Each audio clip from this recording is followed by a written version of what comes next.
tous et bienvenue dans cette nouvelle vidéo, je suis Thomas de Progressimo. J'espère que vous portez tous bien. On se retrouve aujourd'hui pour parler des diagnostics immobiliers dans le cadre d'un processus de vente. Nous allons dans un premier temps voir en quoi ils consistent et à quoi ils servent, puis dans un second temps, je vais rapidement vous décrire les diagnostics obligatoires dans le cadre d'un processus de vente. Certains d'entre eux peuvent varier en fonction de la zone géographique dans laquelle se trouve le bien. Ils peuvent également avoir une date de validité différente. Pour répondre à cela, nous avons fait un article de blog que vous pourrez trouver en description de cette vidéo avec toutes les informations qui vont bien.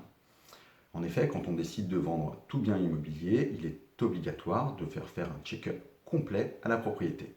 C'est ce qu'on appelle les fameux diagnostics techniques. Ils doivent être réalisés par un professionnel certifié et dont la profession est strictement réglementée. Les diagnostics devront être remis à l'acquéreur au moment du compromis ou de la promesse de vente. Ils auront pour but d'informer l'acquéreur sur l'état général du bien qu'il s'apprête à acheter. Le vendeur, quant à lui, doit informer l'acquéreur, mais il n'a pas l'obligation de faire des éventuels travaux de mise en conformité. Aussi, depuis le 1er janvier 2010, les agences immobilières doivent, dans leur devoir d'information, communiquer les diagnostics dès l'annonce immobilière.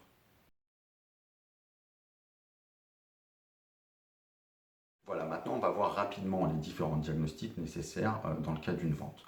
Le premier, certainement le plus connu, le DPE, le diagnostic de performance énergétique. Il renseigne sur la consommation énergétique du bien et son impact en termes d'émissions de gaz à effet de serre. Ce diagnostic se lit de la façon suivante, il y a 7 lettres, A correspondant à la performance la meilleure et G à la plus mauvaise. Les diagnostics électriques et gaz. Le diagnostiqueur vérifiera que tout répond aux dernières normes de sécurité. Il vérifiera notamment le tableau électrique et toute l'installation de gaz et d'électricité. Le diagnostic loi Carrez. Ce diagnostic a pour but de nous donner une idée précise de la superficie du bien. Le diagnostiqueur comptabilisera toutes les superficies au-delà d'1,80 m. Seuls les logements en copropriété sont soumis à ce diagnostic.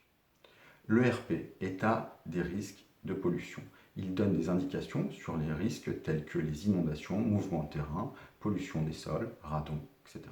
Le diagnostic amiante, il concerne les logements construits avant 1997. Le diagnostiqueur vérifiera la présence ou non d'amiante. S'il s'agit d'un bien copropriété, les parties collectives sont également soumises à ce diagnostic. Ce diagnostic collectif pourra vous être transmis par le syndic. Le diagnostic plomb, celui-ci concerne que les biens construits avant 1949. Le diagnostiqueur vérifiera notamment la présence ou non de plomb dans les peintures. Le diagnostic termites et mérules. Les mérules et les termites sont des nuisibles qui s'attaquent au bois. Ce diagnostic est obligatoire que dans les villes qui ont fait l'objet d'arrêtés préfectoraux. Et pour finir, le diagnostic assainissement. Ce rapport a pour but de contrôler que les eaux pluviales et les eaux usées se déversent aux bons endroits.